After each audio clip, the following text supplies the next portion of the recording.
আরজিকর কাণ্ডের ছায়া এবার দক্ষিণ দিনাজপুরে। ১৩ বছরের নাবালিকাকে ধর্ষণ করে খুনের চেষ্টা দুষ্কৃতীর বিরুদ্ধে। এই ঘটনায় রীতিমতো চাঞ্চল্য ছড়িয়েছে জেলা জুড়ে। ঘটনার তদন্ত ইতিমধ্যেই শুরু করেছে প্রশাসন।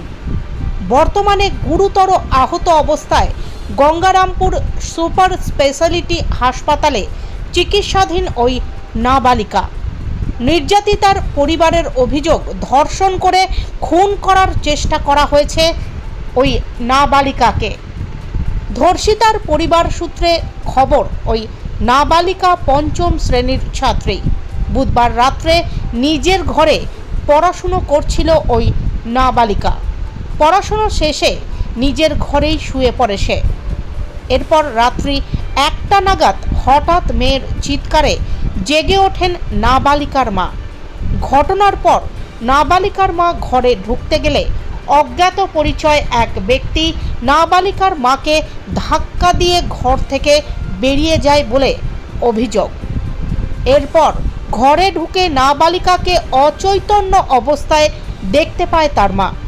ঘটনা জানাজানি হতেই ব্যাপক চাঞ্চল্য ছড়িয়ে পড়ে এলাকায়। আর মেয়েটা ভিতরে শুয়েছিল।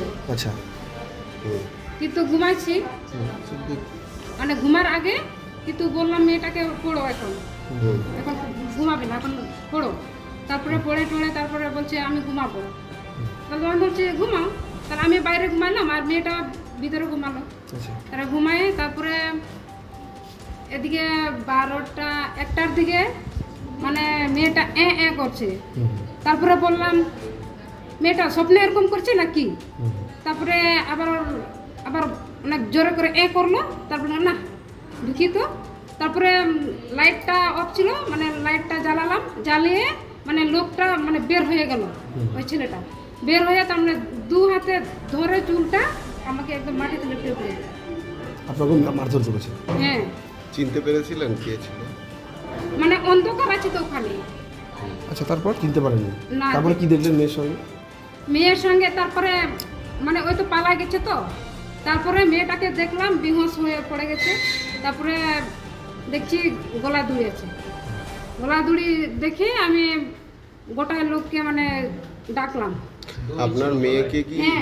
হ্যাঁ দুড়ি ছিল।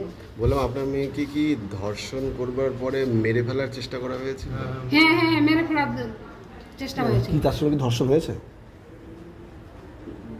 ধর্ষণ তো হয়েছে। কত বছর বয়স আপনার মেয়ে? 13। আচ্ছা, বললাম যে স্কুলে পড়ে?